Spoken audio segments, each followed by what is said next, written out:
নমস্কাৰ সকলোকে পুনৰবাৰ স্বাগতম জনাইছোঁ মোৰ চেনেলটিত। আজি মই চৰকাৰী চাকৰিয়াল তথা পেঞ্চনৰ সম্পৰ্কে এটি গুৰুত্বপূৰ্ণ ইনফৰমেশ্যন লৈ আহিছোঁ। চৰকাৰী কৰ্মচাৰী দৰমহা আৰু পেঞ্চনৰ পুনৰীক্ষণ আৰু সংশোধনৰ পৰামৰ্শৰ বাবে চৰকাৰে ৮ম দৰমহা আয়োগ গঠন কৰাৰ কথা ঘোষণা কৰিছে। বৃহস্পতিবাৰে কেন্দ্ৰীয় চৰকাৰৰ লাখ লাখ কৰ্মচাৰী দৰমহা আৰু পেঞ্চনৰ সংশোধনৰ বাবে ৮ম দৰমহা আয়োগ গঠনৰ বহু প্ৰত্যাশিত সিদ্ধান্ত ঘোষণা কৰে।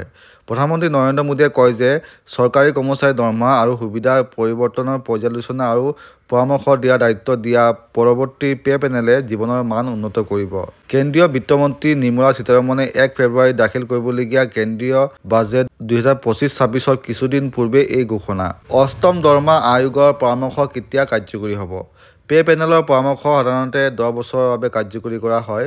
২০১৪ চনৰ ২৮ ফেব্ৰুৱাৰীত ইউপিএ চৰকাৰৰ অধীনত গঠন হোৱা ৭ম দৰমহা আয়োগক ১৮ মাহৰ ভিতৰত প্ৰতিবেদন দাখিল কৰিবলৈ কোৱা হৈছিল।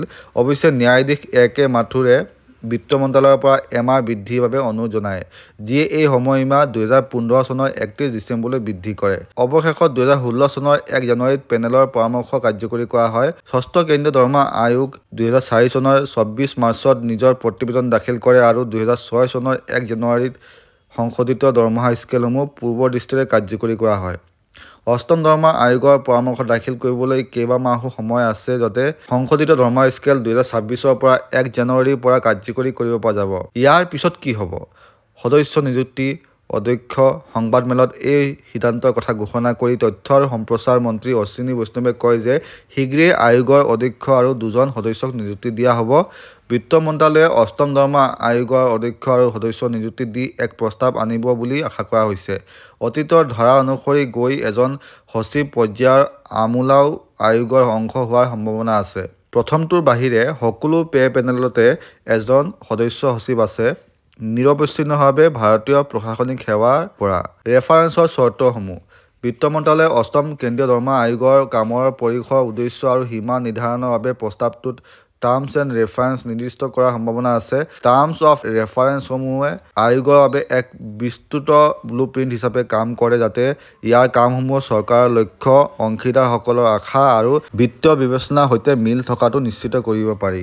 ইয়াত কেন্দ্ৰীয় চৰকাৰৰ বিভিন্ন শ্ৰেণীৰ কৰ্মচাৰীৰ বাবে দৰমহা গাঁথনি, ভাত্তা আৰু সুবিধাসমূহৰ পৰিৱৰ্তন, পৰীক্ষা আৰু পৰামৰ্শ দিয়া আদি লক্ষ্য নিৰ্ধাৰণ কৰা হয়।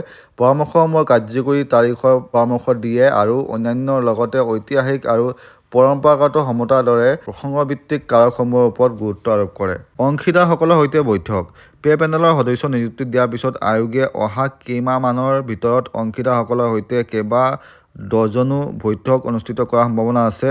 যোৱা পে পেনেলে যুটীয়া পৰামৰ্শদাতা মেচিনাৰী, IAS আৰু IFS বিষয়াৰ সংঘ, BSF আৰু CRPF বিষয়া, অৱসৰপ্ৰাপ্ত CAPF বিষয়াৰ মঞ্চ, ৰেলৱে কৰ্মচাৰী সংঘ, ভাৰত পেঞ্চনাৰ সমাজ, কেন্দ্ৰীয় চৰকাৰী পেঞ্চনাৰ কল্যাণ সন্থা, ৰাষ্ট্ৰীয় এক্স ছাৰ্ভিচমেন সম্বন্ধ সমিতি, পঞ্জীয়ক, ভাৰতৰ উচ্চতম ন্যায়ালয় আৰু বহুতো।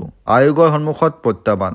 11 কোটিৰো অধিক কৰ্মচাৰী আৰু পেঞ্চনাৰক প্ৰত্যক্ষভাৱে প্ৰভাৱিত কৰিবলগীয়া চাকৰিটো প্ৰত্যাহ্বানহীন হ'ব নোৱাৰে। ৭ম দৰমহা আয়োগে এনে এটা দৰমহাৰ গাঁথনি উলিওৱাৰ প্ৰত্যাহ্বানৰ ওপৰত উপযুক্তভাৱে উজ্জ্বল কৰি তুলিছিল, যিটো প্ৰতিযোগিতামূলক অথচ সুলভ, আকৰ্ষণীয় অথচ গ্ৰহণযোগ্য, আগন্তুক দৃষ্টিভংগীৰ অথচ খাপ খোৱা, সহজ অথচ যুক্তিসংগত, আৰু বৰ্তমানৰ আৰ্থ-সামাজিক আৰু ৰাজনৈতিক পৰিস্থিতিৰ সৈতে মিল থকা, লগতে সামগ্ৰিক প্ৰশাসনিক যন্ত্ৰপাতি আৰু ৰাজহুৱা শাসন ব্যৱস্থাৰ পৰিৱৰ্তিত ধাৰণা। বিশেষকৈ যি সময়ত ভাৰতীয় ৰিজাৰ্ভ বেংকে বৃদ্ধি, মুদ্ৰাস্ফীতিৰ ভাৰসাম্য ৰক্ষাৰ বাবে জগলিং কৰি আছে, সেই সময়ত পৰৱৰ্তী পে পেনেলৰ বাবেও ইয়াৰ কোনো পাৰ্থক্য নহ'ব।